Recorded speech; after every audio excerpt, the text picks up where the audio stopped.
주님께서 여러분과 함께 마르코가 전한 거룩한 복음입니다.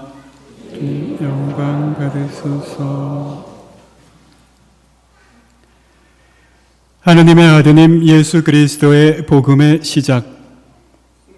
이사야 예언자의 글에 보라, 내가 내 앞에 내 사자를 보내니 그가 너의 길을 닦아 놓으리라. 광야에서 외치는 이의 소리, 너희는 주님의 길을 마련하여라. 그분의 길을 곧게 내어라 하고 기록된 대로 세르자 요한이 광야에 나타나 죄의 용서를 위한 회개의 세례를 선포하였다. 그리하여 온 유다 지방 사람들과 예루살렘 주민들이 모두 그에게 나아가 자기 죄를 고백하며 요르단강에서 그에게 세례를 받았다.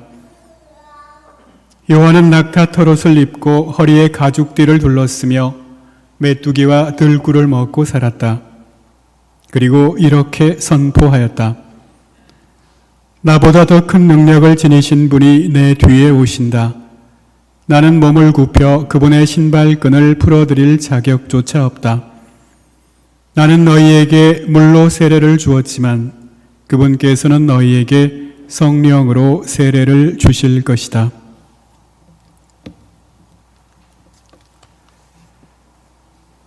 주님의 말씀입니다.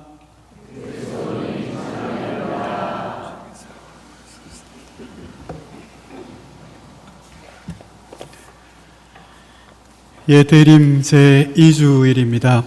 오늘 복음 말씀은 마르코 복음의 시작 부분입니다. 마르코 복음의 시작 부분에서 핵심적인 말씀을 우리가 찾아본다면 죄의 용서를 위한 회개의 세례라고 하는 말입니다. 죄의 용서를 위한 회개의 세례. 세례자 요한이 광야에 나타나가지고 죄를 용서받기 위한 회개의 세례를 받도록 사람들에게 선포합니다.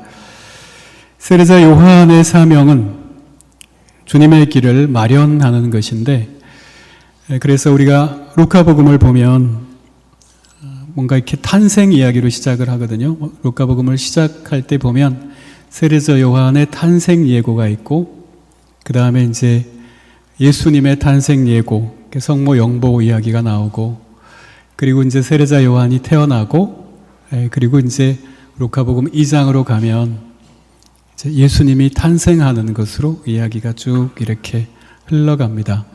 우리가 지금 성탄을 기다리는데, 예수님의 성탄을 기다리고 있는데, 예수님의 성탄을 기다리는 대림의 성탄의 의미가 어떤 것인가를 함께 생각해 보면 좋겠습니다. 세례자 요한은 예수님의 길을 준비하는 사람이고, 그래서 세례자 요한이 태어났을 때 세례자 요한의 아버지 스가랴가 아들의 탄생을 기뻐하면서 부르는 노래가 루카복음 1장에 나와 있어요. 스가랴의 노래라고 해서 우리가 성무일도를 바칠 때, 아침 기도를 할 때 이 스가랴의 노래를 합니다. 혹시 여러분들 중에서도 성무일도를 하시는 분들이 계실 것 같기도 한데요. 그래서 마치 하루가, 성무일도를 바칠 때 보면 마치 하루가 우리 인간들의 인생 전체를 포괄한다는 느낌을 받을 때가 있어요. 무슨 얘기냐면, 아침이 되면 예수 그리스도의 탄생, 그 예수 그리스도의 탄생을 준비하는 세례자 요한, 그래서 죄를 용서받아서 얻는 구원에 대한 이야기가 스가랴의 노래에 나오는데, 그 스가랴의 노래를 부르고 저녁 기도가 되면 예수님께서 약속하신 이 구원이 어떻게 나한테 이루어졌는가에 대한 성모님의 찬가 마니피캇을 노래하거든요. 그리고 이제 성물도 끝기도를 할 때는 잠들기 전에 부르는 노래는 시메온의 노래인데, 시메온의 노래는 주님 이제야말로 이 종의 영혼이 평안하게 떠나가게 하십시오. 제가 이 두 눈으로 당신의 구원을 보았습니다. 시메온이 성전에서 봉헌되시는 예수님을 이렇게 손에 안고 품에 안고 부르는 시메온의 노래로 이렇게 하루가 이렇게 되어 있습니다. 그것이 마치 우리 인생 전체를 포괄하는 그런 틀이라는 생각이 들어요. 그래서 스가랴의 노래를 보면 스가랴의 노래는 이제 아기야, 그러니까 세례자 요한이 태어났기 때문에 스가랴가 너무 기뻐서 원래는 자식이 없는 그런 노인이었는데 엘리사벳하고 스가랴가 자식이 없어서 이제 아무 희망이 없는 슬퍼하면서 살던 이 두 부부에게 생명이 태어나고 그 생명을 안고서 스가랴가 그렇게 노래를 하죠. 아기야, 너는 지존하신 분의 예언자가 될 것이다. 그래서 주님보다 먼저 와서 주님의 길을 닦아서 주님의 길을 준비할 텐데, 그렇게 하면서 죄를 용서받는다고 하는 것이, 죄를 용서받아서 우리가 얻는 구원이 무엇인가를 주님의 백성에게 알리게 될 것이다. 이렇게 이야기를 해요. 죄를 용서받아서 얻는 구원이라고 하는. 그리고 이제 오늘 드디어 이제 세례자 요한이 광야에 나와서 이제 자기 소명을 시작하면서 죄의 용서를 위한 죄의 용서를 받기 위한 회개의 세례를 받으라고 이야기를 합니다. 자, 죄라고 하는 것이 무엇인가? 죄라고 하는 것은 우리 인간들이 하느님 아닌 다른 것이 나를 구원해 줄 수 있다고 믿는 것, 그래서 하느님 아닌 다른 것을 찾아다니면서 사는 것, 이것이 죄다 이렇게 말할 수 있죠. 내가 하느님하고 맺는 관계가 끊어지고 하느님 대신에 다른 것들, 이 세상에서 말하는 어떤 많은 것들이 있잖아요. 세상에서 우리가 정말 사는데 필요한 건 돈이다. 돈을 막 찾아서 살고, 이 세상 사는데 정말 우리가 권력이 있고 힘이 있어야 남들이 나를 무시하지 못해.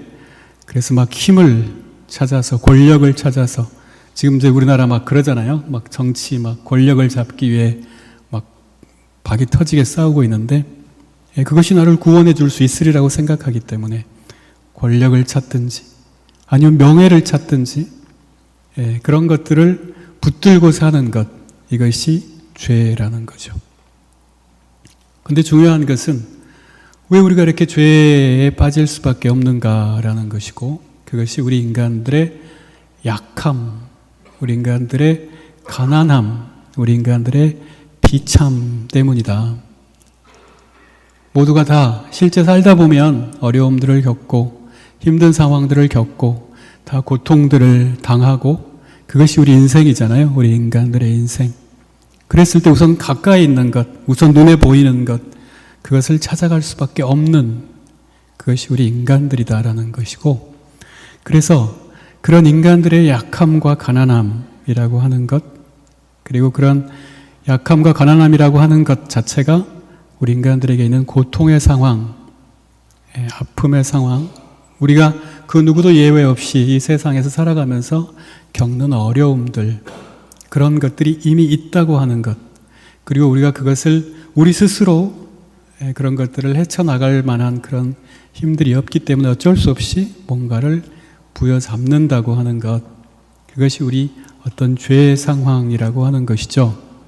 그럴 때 그 죄로부터 너를 구원해 줄 수 있을 거라고 믿는 어떤 세상 것들을 붙들지 말고, 그것들은 다 지나가는 것들이기 때문에 우리가 평생 돈만 추구하고 권력만 추구하고 명예만 추구하고 뭔가 쾌락만을 추구하고 그렇게 살다가 다 지나가 버리고 말 것들인데, 그래서 그렇게 인생을 살게 된다면 나중에는 뭐가 남는가 라는 거죠. 그래서 하나님께 돌아서야 된다, 회개해야 된다라고 하는 거죠. 그래서 스가랴 노래를 보면 그렇게 우리들을 죄를 용서받는다고 하는 것이 구원인데, 그러나 죄를 용서받기 위해서 하나님께 돌아선다고 하는 것이 어렵다. 왜냐하면 우리에게 그런 인간적인 상황들, 인간들로서 살 수밖에 없는 상황들이 있어서 우리가 그것을 꼭 붙들고, 무서우니까 그걸 붙들고 살아간다는 거예요. 그래서 죄보다 더 깊은 데는 우리 인간들 각자의 고통의 상황이 있다 라고 이야기하는 것이고, 그래서 우리가 시편 화답송, 오늘 일독서 이후에 시편 화답송을 할 때 주님 저희에게 자비와 구원을 베풀어 주십시오. 우리가 다 이렇게 약한 존재이기 때문에 하느님이 좋으신 줄을 알면서도 가지 못해요. 그래서 우리에게 자비가 필요합니다라는 것이죠. 그래서 스가랴 노래를 보면 그렇게 스가랴가 그렇게 이야기를 한 후에 죄사함의 구원을 주의 백성에게 네가 알릴 것이다 이렇게 말을 하면서 이것은 우리 주 하느님께서 우리에게 자비를 베푸시는 것이다. 우리를 찾아오시는 하느님은 우리에게 베푸시는 자비다. 그래서 떠오르는 태양이 높은 데서 우리를 찾아오게 하시고 죽음과 어둠의 그늘 밑에 앉아있는 우리의 발걸음을 평화의 길로 인도하시리라 이렇게 되어 있습니다. 그래서 자비와 구원이라고 하는 것을 우리가 이제 이 대림 2주일에 주님을 기다리는 이 대림 2주일에 함께 묵상을 해보는 거죠. 그래서 이제 이렇게 실제로 우리 각자의 어떤 삶을 살펴보면 참으로 우리가 하느님을 따르는 하느님의 사람, 그리스도인이라고 하지만 뭔가 다른 것들을 놓지 못하고 그것들에 집착하고 그것들에 매여 있는 현실들을 만나게 됩니다. 그래서 우리에게 자비가 필요하다. 하느님의 자비가 필요하다. 이렇게 우리가 얘기하는 것이죠. 그래서 저도 이제 수도회 이제 회원인데요. 수도회에서 하느님만 따르겠다고 수도에 와서 살면서 거기서도 막 이렇게 서로 안 맞아서 싸우기도 하고 티격태격하고 막 그래요. 그래서 어떤 형제가 얼마 전에 그러는 거예요. 우리가 말이지 하느님 따르기 위해서 수도에 와서 다 버리고 살기로 한 사람들 아니냐. 우리가 처자식도 없는데 왜 우리가 이렇게 살아야 되는 거야? 이렇게 그러는 거예요. 그랬더니 어떤 형제가 그러는 거예요. 우리한테는 처자식이 없지만 저자식이 있어가지고 힘든 거야. 그것이 어떤 우리 인간들의 현실이라는 겁니다. 현실이 그런데 어쨌든 그래서 참으로 우리에게 주님의 자비가 필요하다. 주님의 자비가 필요하다. 매여있는, 어쩔 수 없이 매여있는. 그래서 회개의 길이라고 하는 것은 우리에게 오시는 주님을 향해서 우리도 좀 나아가는, 주님을 향해서 나아간다. 우리가 성탄이라고 할 때, 성탄을 기다리는 것을 대림이라고 할 때, 대림이라고 하는 말 자체를 라틴 말로는 아드벤투스라고 합니다. 아드벤투스. 벤투스는 온다는 뜻이고 아드는 어디를 향한다 이런 뜻이에요. 주님의 자비가 이제 12월 25일 주님께서 태어나시기 위해서 주님께서 우리에게 오시는데 우리도 그러면 주님을 맞이할 준비, 오시는 주님을 향해서 나아가는 것, 그 길을 준비하는 것. 그래서 주님의 길을 곧게 하여라, 주님의 길을 닦아라. 이렇게 오늘 세례자 요한이 우리에게 이야기를 하고 있죠. 그런데 이제 그 길을 닦는 것이 어렵다. 그 길을 닦는 것이. 왜냐하면 우리가 다 우리 자신의 고통에 매여 있기 때문에 자기 자신에게 갇혀 있어서 자기 자신을 벗어나지를 못해요. 그래서 옆에 있는 사람들 형편을 살피지 못하고 어려운 사람들을 돌보지 못하고 사랑하지 못한다. 왜?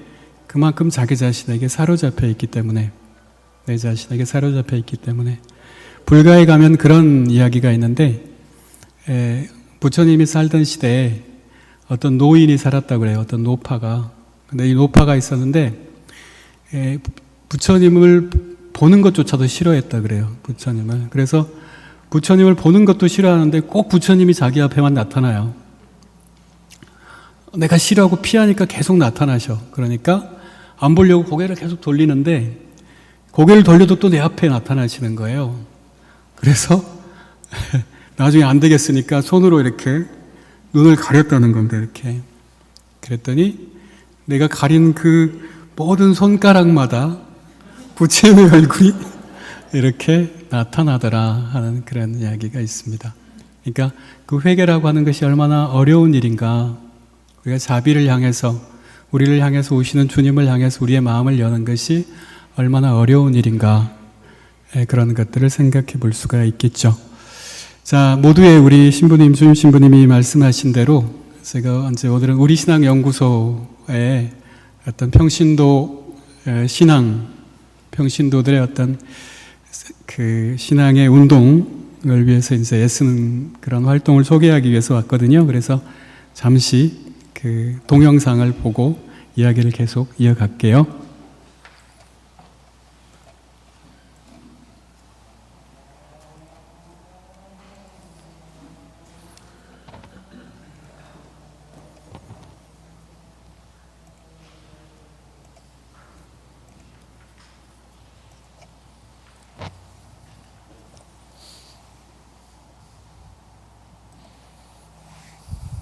우리 교회에 영향력 있는 평신도 신학연구단체인 우리신학연구소가 제2차 바티칸 공의회 개막 50주년과 아시아 주교회의 연합회 창립 10주년을 기념하며 의미 있는 행사를 가졌는데요. 지난 한 주 아시아 청년 활동가 양성을 위한 아시아 청년 아카데미를 마련한 데 이어 실천신학 포럼을 열었습니다. 코로나19 사태는 신자들의 신앙생활에 대한 인식도 바꿔놨습니다.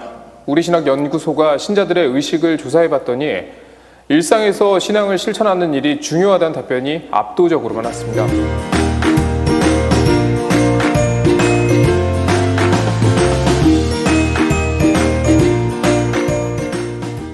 난민 인정은 말할 것도 없고 난민 신청조차 어려운 게 현실입니다.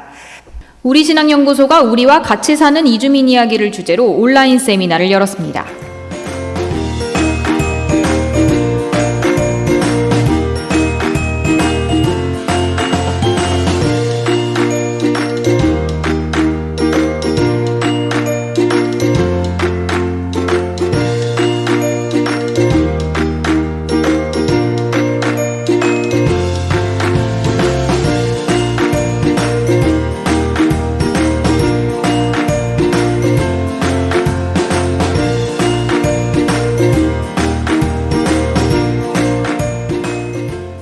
그런 의미에서 저는 이렇게 특별히 가톨릭 평론 독자들에게 우리 시대를 보면서 이렇게 그런 새로운 마음과 새로운 눈으로 가져야 될 것이 있다면 또 가톨릭 평론 속에서 또 그런 글과 또 그런 목소리들을 이렇게 접한다면 가톨릭이 가진 그런 친명력을 그리스도의 향기를 온 세상에 그 빛과 소금으로 충실히 전하는 사람들이 될 수 있겠다.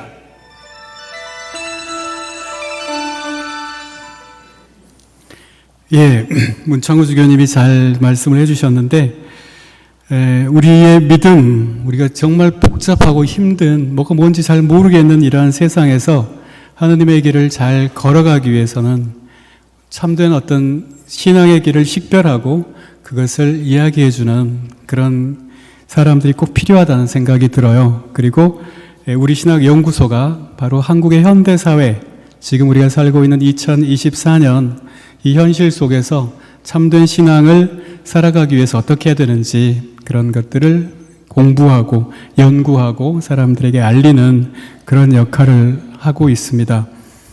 잘 아시다시피 한국 천주교회는 평신도들이 중국에서 들어온 어떤 천주실이나 칠극이나 이런 책들을 연구하면서 우리 신앙이 뿌리를 내린 정말 특별한 역사를 가지고 있죠.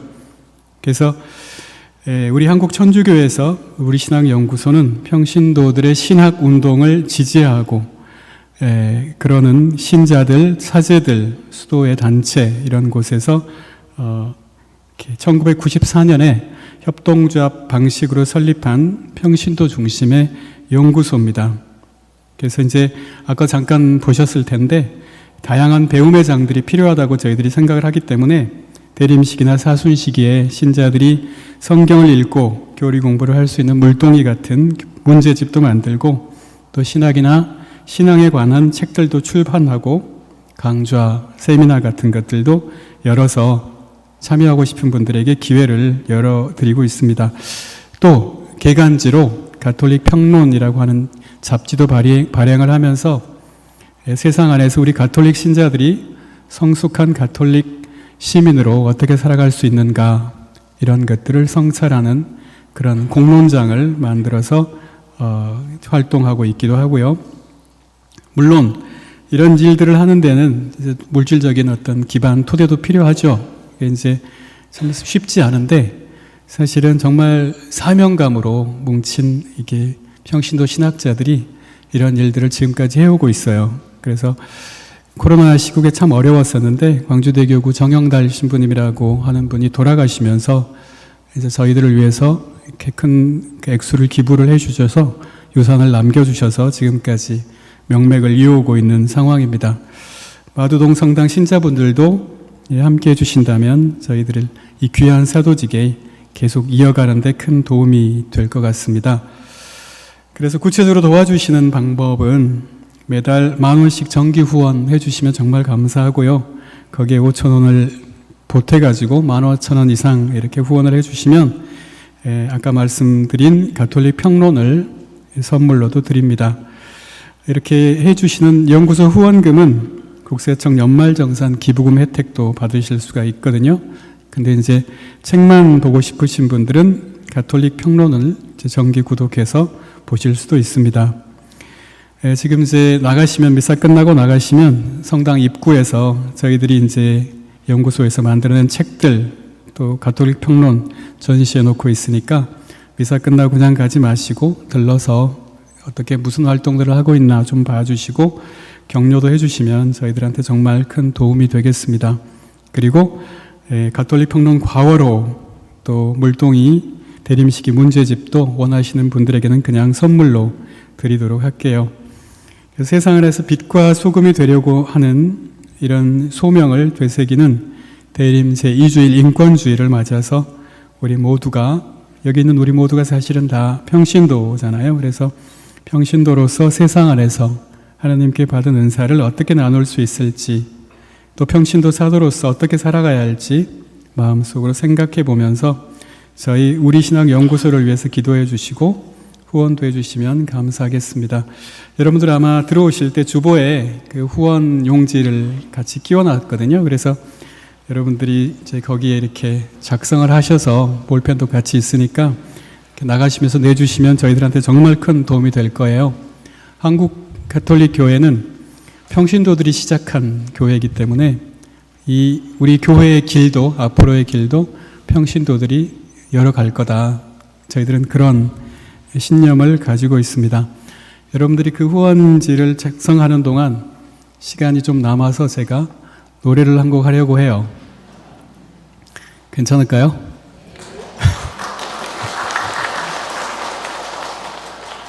네, 아까 말씀드렸던 그 부처님 이야기를 약간 예수님 버전으로 바꿔서 노래를 불러보겠습니다. 성동 쪽에 한 노파가 있어 예수님 뵙기를 싫어하였네.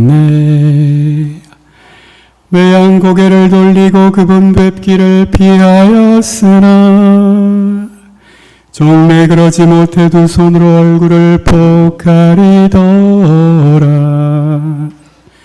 그 가린 10손가락마다 피할 수 없던 주님의 얼굴.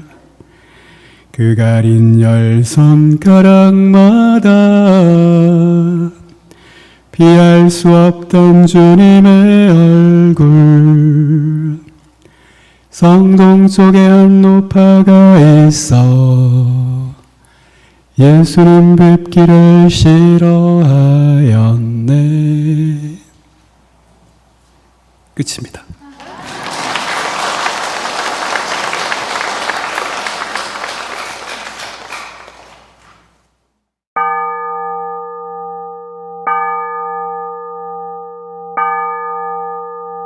어둠을 밝히기 위해 사용되는 초는 초기 교회부터 전례에 사용해 왔으며 지금은 파라핀으로 만들기도 하지만 원래 초는 벌에서 나오는 밀랍으로 제작했습니다.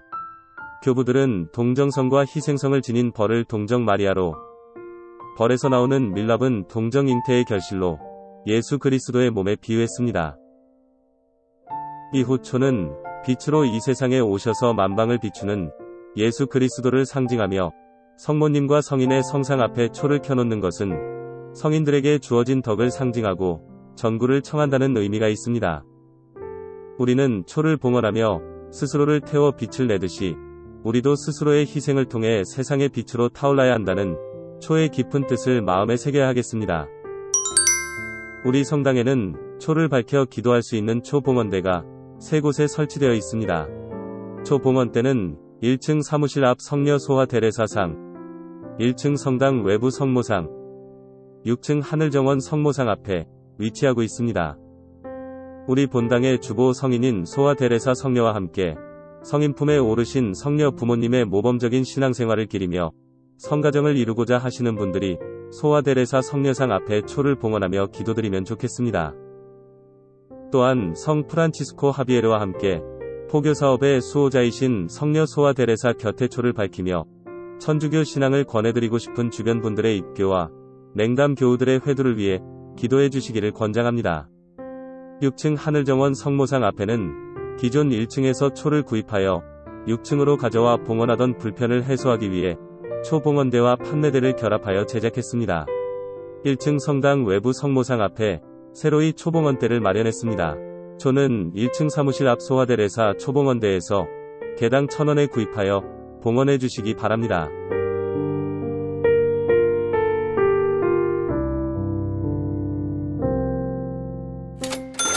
의정부교구는 2024년 달력을 지오토의 성화로 구성하였습니다. 지오토 디 본도네는 1266년경에 태어나 1337년에 세상을 떠난 이탈리아 출신의 작가입니다. 지오토는 이탈리아의 여러 지역에 자신의 작품을 남겼습니다. 대부분 성경 말씀을 바탕으로 한 성화이고 때로는 성당 건축과 조각에 참여하기도 했습니다. 화가가 배치한 인물의 구선과 표정, 배경을 감상하는 것은 새로운 재미이며 동시에 묵상거리가 됩니다. 지오토의 성화를 통해 성경 말씀과 전례에 한 걸음 더 다가가는 시간이 되시길 바랍니다. 성화 옆에 QR코드를 찍으면 해당 성화의 설명을 글과 유튜브 동영상으로 볼 수 있습니다.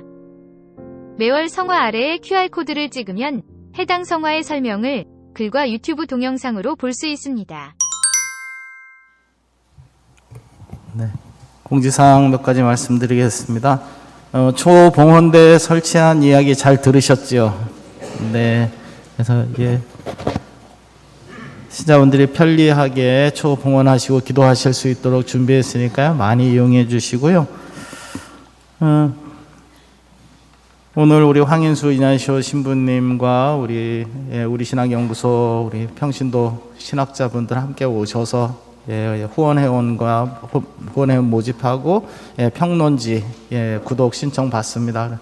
많은 도움 부탁드리겠습니다. 우리 본당의 우리 교육분과장님이 열심히 본당에서 봉사하시는데 우리 신학연구소 회원입니다. 그래서 이렇게 도움 부탁드리게 됐으니까요. 많이 도움 주시면 감사하겠고요.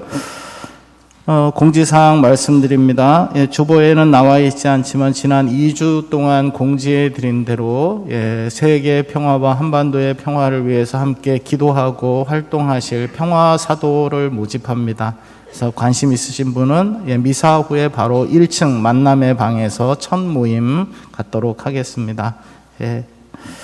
많이 참여해 주시고요. 성탄 미사 시간 그리고 천주의 성모 마리아 대축일 미사 시간 공지되어 있습니다. 주보 잘 봐주시고요. 다음 주에 또 한번 상세하게 공지 드리도록 하겠습니다. 그리고 성탄 집중 판공하고 있습니다. 이번 주일과 다음 주일 해서 미사 전, 미사 중, 주일 모든 미사 전, 미사 중, 그리고 미사 후에도 성사 보실 분들 계시면 계속해서 성사를 드리겠습니다. 다만 교중 미사 후에는 다른 모임들이 있고 이제 대청소가 있습니다. 다음 주에는. 그래서 교중 미사 후에는 못 드릴 것 같아요. 그래서 미사 전 그리고 미사 중에 계속해서 우리 신부님들이 번갈아 가면서 교대로 고해소에서 성사를 드리니까요. 주일에 오셔서 이렇게 꼭 판공성사 하시면 좋겠습니다. 성탄 맞이 본당 대청소가 남녀 청구역에서 주간으로 있습니다. 12월 17일 주일 교중 미사 후에 대성전과 지하 주차장 우리 남성 형제님들 함께 참여해서 청소하시겠고요. 18일 월요일에는 여성 청구역 주간으로 본당 전체 청소가 있겠습니다.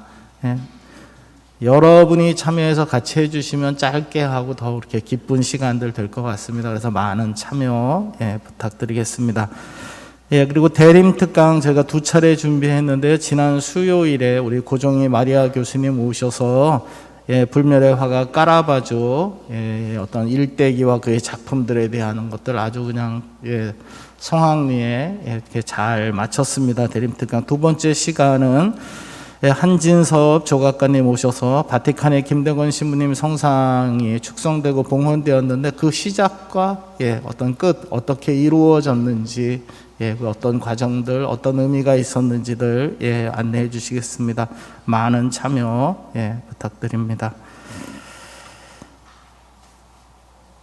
그리고 우리 이제 한 해 마감하면서 우리 교무금에 관련해서 좀 말씀을 드리겠습니다. 우리들의 정성 보시면 연탄 기부금 많이 들어왔죠. 2,300만 원 넘게 이렇게 들어왔습니다. 그래서 여러분들께 감사드리고 저희 신부님들이 식사를 하면서 연탄 기부금은 많이 들어왔는데 이렇게 교무금을 안 내실까? 그래서 우리 마수동 본당은 어려운 이웃들을 돕는 데는 흔쾌하면서도 본당 살림살이 하는 데는 좀 이렇게 인색하신 것 같다 하는 이야기를 나눴습니다. 그랬더니 우리 시정태 신부님이 유리창 몇 개를 이렇게 깨야 된다 그러셨어요.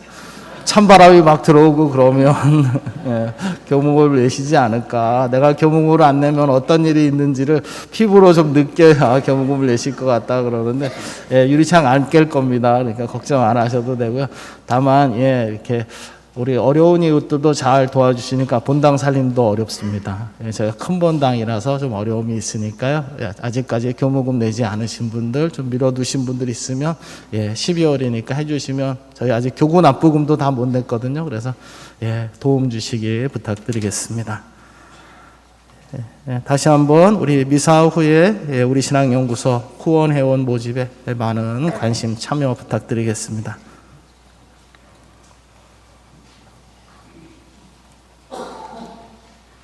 기도합시다. 주님이 신비로운 제사에 참여한 저희를 생명의 양식으로 기르시니 저희가 지상 것을 슬기롭게 헤아리며 끊임없이 천상 것을 찾도록 가르쳐 주소서. 우리 주 그리스도를 통하여 비나이다. 아멘. 주님께서 여러분과 함께